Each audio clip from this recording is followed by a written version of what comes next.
Welcome to a sporty slice of Germany, because today we're headed back to the car pass. Disclaimer, this video is filmed in advance. If you're looking for the backstage vote and the Forzathon shop, they'll be on the weekly guide. Anyway, today we're taking a look at this thing, the 2010 Porsche 911 Sport Classic. This thing boasts 408 brake horsepower from stock alongside 310 foot-pounds of torque while weighing 3,261 pounds. And I'm gonna say it, it looks like pretty much every other Porsche in existence. I know it's gonna make a fair few people mad, but I'm not gonna lie, it genuinely does look just like every other Porsche.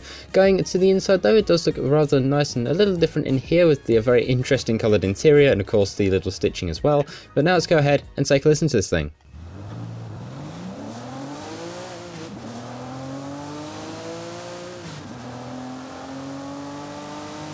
Right, here we are now over in the upgrade shop. We're going to jump straight over to conversion and over to engine swaps and see what we have. There's only one available, and it is the 3.8 litre flat 6 twin turbo, and I've got to say it does sound pretty good. If you want, you can also go ahead and twin turbo the stock engine. Going over to aero and appearance, there's not much for this thing, just Forza aero for the front, and if you go to the back, I think it's just going to be...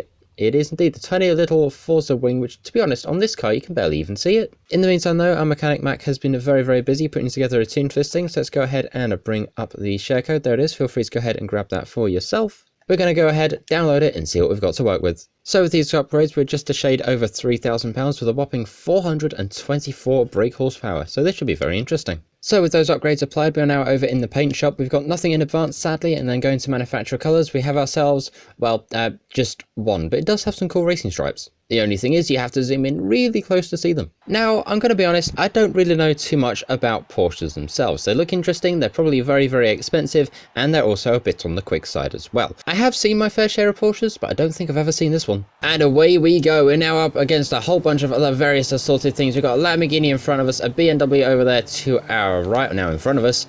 Behind us we've got ourselves another BMW i8 and a few other cars as well. But we've got to go ahead and try and get this thing from 8th all the way up into 1st. Well, to be fair, it was a little understeery, so it could be very interesting. Now, I've got to say, for a Porsche that's, you know, this light and this amount of power, I'm kind of surprised that it's not putting it all down on the straightaway. I was expecting for a little bit of a, you know, kind of a larger jump in power, but at least we do have some turning. And looking ahead of us, there's a couple other sport classics too. We're just going to ignore how one of them has a slight dent in it. Now, I had a look at some of the figures about how many...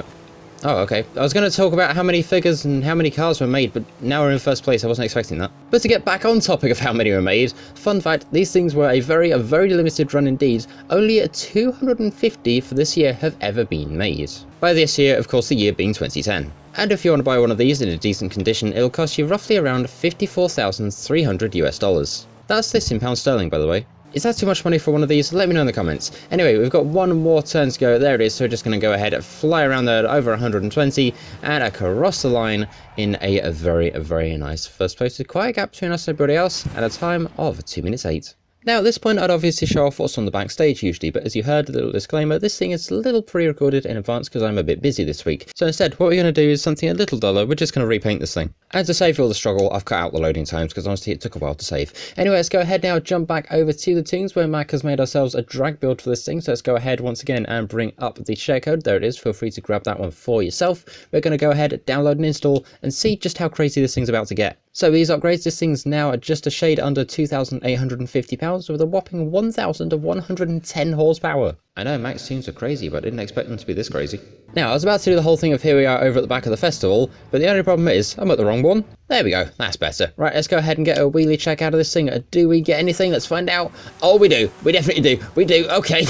Wasn't expecting that. I mean, hey, at least I guess I was right when I said crazy. In the meantime, here we are now over at the drag strip. We're on launch control, and away we go. A nice, pretty cool wheelie off of the start. It kind of took us a little off-center, which wasn't great. I had to just go and recenter this thing very quickly. But we've got a lot of power. I'm hoping for some good numbers going through here. Going through the camera at 193, and off the end of the drag strip at, let's have a look here, 220. And it was all go and no slow, because the brakes don't work. In the meantime though, now it's our turn to go ahead and have a look at this thing. So what we're going to do is we're going to slap in that flat 6 there. We're also going to go ahead and make this thing all-wheel drive as well, which I know is probably going to annoy a few Porsche people, so sorry in advance. But we're going to go ahead and try and make this thing a little bit of a top speed build. I don't know how well we're going to do, but we're going to try our best. Right, let's also make this thing lighter because I know we're definitely going to need it. And while we're at it, we're also going to go ahead, put this thing on some race springs and dampers and chuck in some anti-roll bars too. And of course, you know we had to put on anti-lag.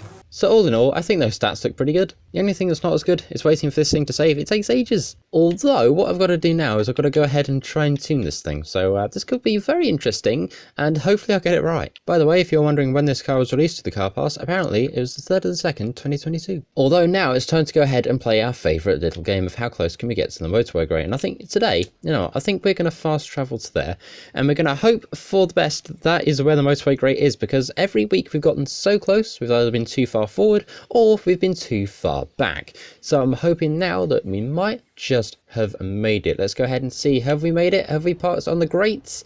No, we are way too far forward. Anyway, here we are now on the edge of the motorway. The sun is out. It's a beautiful day, and away we go. Let's go ahead and see how we do with this thing. I'm hoping for a pretty good top speed. This thing is quite light. It's got a steeping amount of power. So all in all, this should be a recipe for a pretty fun drive. Although we've gotten into the speed zone, we're currently doing 255 and still accelerating. Although we go out of the speed zone at 252.07, this thing is still accelerating even more now. We've still got the downhill and the speed camera to go, so it should be very interesting indeed. I'm hoping we get maybe around 270. Anyway, speed camera is, I was about to say it's coming up soon, but there it is, 267 going downhill, 269. Do we get the 270 we've been after?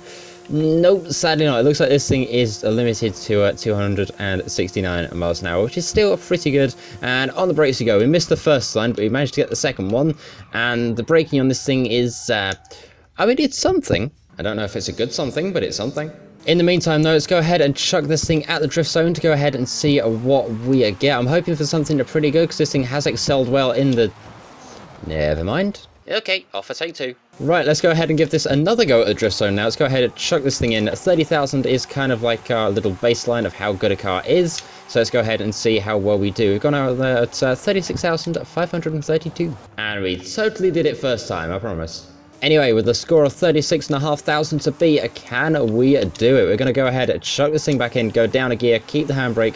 Well, keep the handbrake going, keep the slides going, keep all the power down, and we have beat our score at 37,797. We're just going to ignore my absolute mess up words there. In the meantime though, that is the Porsche 911 Sport Classic, and I've got to say, I'm actually kind of surprised. I'm not really a Porsche person, but with the amount of upgrades you can do to this thing, it's actually kind of cool. Although with the way I upgraded mine, every Porsche person is probably going to be very angry with me. In the meantime though, that is this video on this absolute spectacle of a car. I've got to say, it's actually kind of fun. If you do want one of these for yourself, you can go ahead and grab it via the Horizon 5 Car Pass, although the Car Pass does cost a little extra. And so we'll repairing that dent from when I hit the Beamer. In the meantime though, thank you very much for watching. I'll go ahead and see you all in the next one, which will be the weekly guide coming up in just a few days time. And of course, like I mentioned, we'll go over the backstage vote and also the Forzathon shop on there. In the meantime though, all I can say is thank you very much for watching. Like, share, comment, subscribe, and I'll see you in the next one. Tech out. See ya!